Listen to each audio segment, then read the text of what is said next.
Huyu hapa ni naibu mkurugenzi wa habari na uhusiano wa JWTZ, au alikuwa ni mmoja kati ya walinzi wa rais aliyepita John Pombe Magufuli, kama mtaikumbuka sura yake vizuri.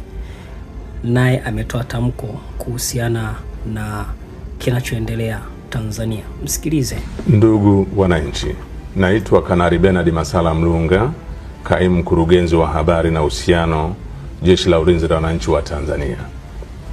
Jeshi la Ulinzi la Wananchi wa Tanzania lina utaarifu umma wa Tanzania kuwa kumejitokeza baadhi ya watu wanaotumia mitandao ya kijamii kuweka maudhui yanayochochea kuliingiza jeshi katika mambo ya siasa. Aidha, baadhi ya hoja hizo zinatolewa na watu waliopo katika mazingira ya kijeshi kujinasibisha na jeshi, walioachishwa na jeshi kwa tabia na mwenendo mbaya, pamoja na kujihusisha na siasa na wanaharakati. Kwa mantiki hiyo, Jeshi la Ulinzi la Wananchi wa Tanzania linapenda kuutaarifu umma wa Tanzania kuwa linaendelea kutekeleza majukumu yake kikatiba kwa uaminifu, utii na uhodari kwa kuzingatia kiapo chetu. Asanteni.